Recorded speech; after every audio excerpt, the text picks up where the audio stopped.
Building a recession-proof career protects you, your finances, and your career from the uncertainty and volatility of an economy that is in, quite frankly, shambles.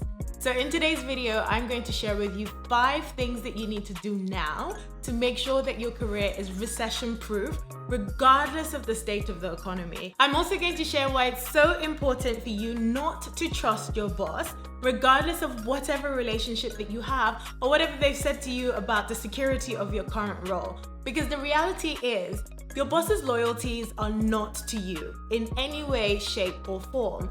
They are to the people that actually own the company, and that's either the CEO or the shareholders, depending on the ownership structure of the company. You are the most valuable possession, and you have to make sure that you come first and the business of you is secure no matter what the market is saying. If you're new here, my name is Dels. Welcome to Career Game Changers, the channel for high achievers who want to transform their current jobs into careers and businesses that they absolutely love on their own terms.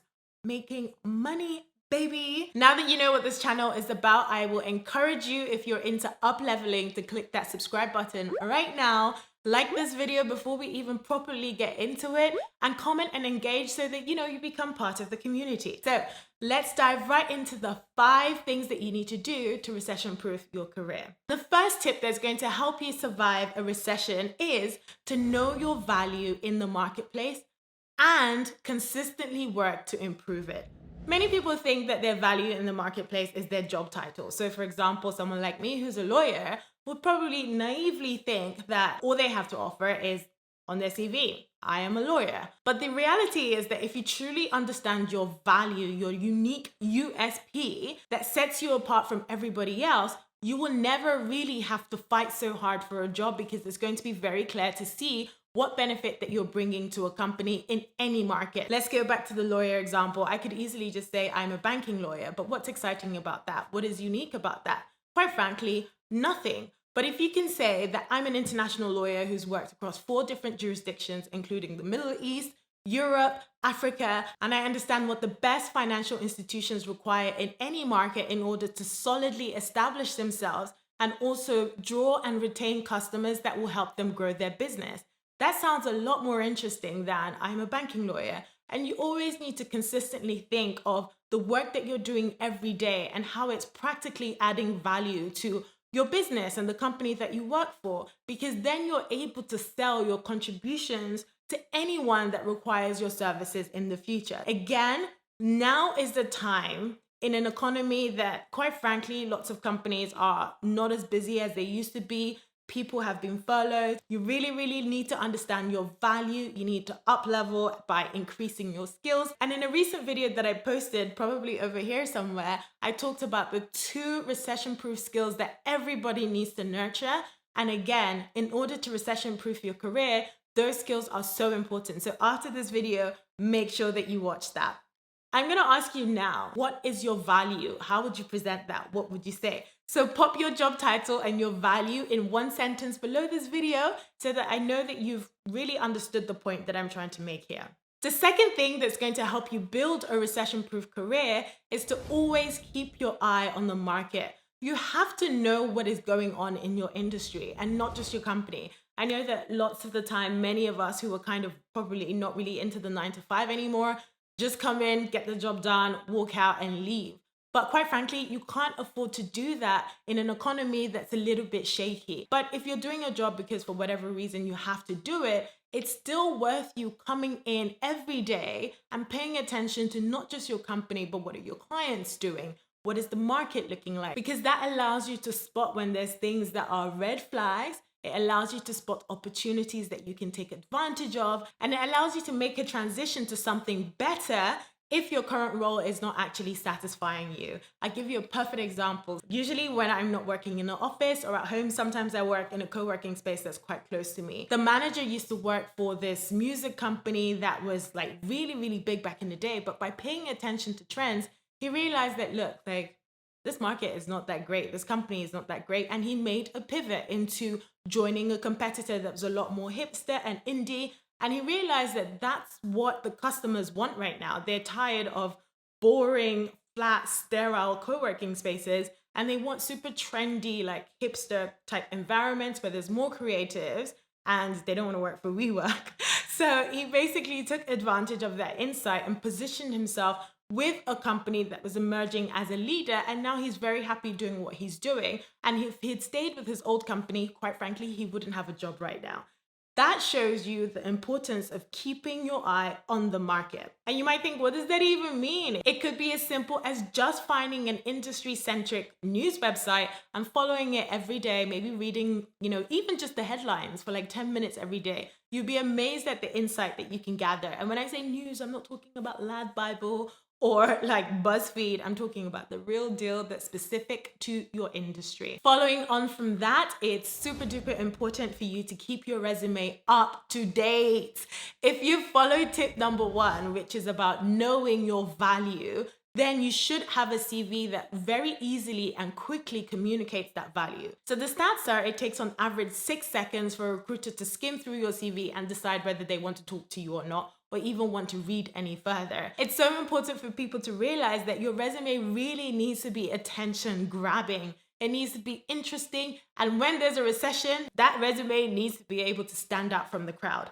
With my clients, I work with them one-to-one to actually make sure that they create a sexy CV that speaks to the recruiter and they're like, well, I need to speak to that person immediately. They are suitable for this role. And even if there isn't a recession, your resume is something that you should be updating at least once a month. And I highly suggest that while you're at work, in your 9 to 5, at the end of every day, just think about the stuff that you've done. If you've done anything that's particularly interesting or unique, write it down. Just keep a running like Word document or something that you just pop in a few notes. Remember the tricky things that happen on perhaps that transaction, because it means that if you have an interview or you need to update your CV, you have this running tracker that you can easily refer to that will remind you of the cool stuff that you did that you've perhaps forgotten about. I know that I always used to forget about things because I just wanted to get the deal done. But there's so many times when there's been really interesting or complex things that I've worked on that it's a shame if you forget that, because when you go to interviews, when they ask you,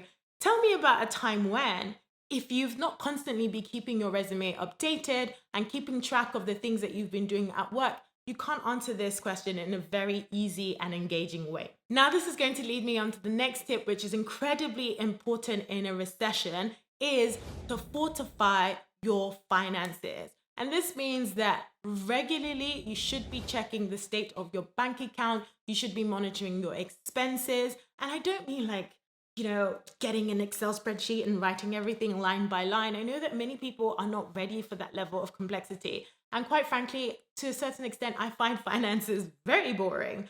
So I tried to have like a simple to follow approach. And what I typically did was to make sure that at least every single month I was saving a minimum of 1/3 of my salary. And look, I know that that's not possible for many people, but if you set that as a goal, it's easier for you to kind of get closer to it as opposed to just thinking, oh, I'm going to save whatever it is that I have left. Again, the importance of making sure that you're on top of your finances is because when there is a recession, you need to make sure that you have an emergency fund, i.e. a fund that covers your expenses and your living expenses for a specific amount of time. Some people are comfortable with 3 months. Some people are comfortable with 6 months. Personally, I typically aim for nothing less than 6 to 1 year. Again, it's very difficult for some people to achieve because maybe they have children or they have a lot of people that they need to support. But if you're paying attention to your finances, even when the market is good and you're earning so much money, it means that you're able to save and that you're solid and you are essentially recession-proof, because if you lost your job, you have an emergency safety net. This is the incredibly important 5th tip. And again, when I work with clients, I make sure that I tell them, look, I know that you're trying to transition in your career, but if you're working full-time right now, you still need to make yourself indispensable because you want to leave on your own terms. You don't want to be asked to leave your company. And again, if you're made redundant for whatever reason, it doesn't necessarily mean that it's because that you failed. It could be that the market is so bad they can't afford to keep you, or your role has been, overhauled with technology. There's so many reasons why people lose their jobs. And it's not worth you focusing on that. Instead, what's important for you to do is to continue to work hard where you are. You can't really afford to be slacking in a market that's a bit shaky, because if your boss notices that you're not that into what you're doing, you're probably going to be the first on the list if they're thinking about making cuts. And like I said, if your finances aren't where they want to be, that's not a good look, because you want to, again, leave on your own terms as opposed to being like, toot toot, it's time for you to go. So after you've taken notes of the 5 things that I've shared in this video and actually implemented them, I promise you that you continue to have opportunities even in a market that is uncertain. So even if there is a recession, your career will be so solid. And again, you'll be able to spot opportunities that perhaps you might want to take advantage of. Because, for example, if you know your value, you could realize that you're getting underpaid. So you want to pivot into either a new role or a new industry. Or if you realize, actually, I'm so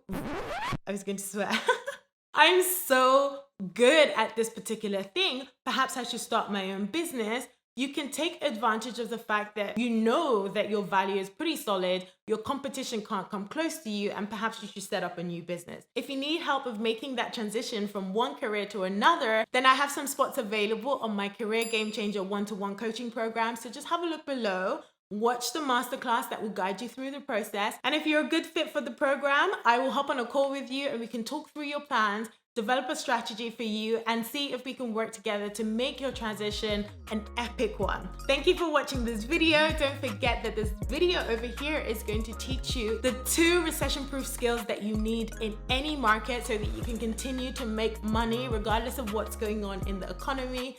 Thank you guys for watching, and I will see you in the next video. Bye.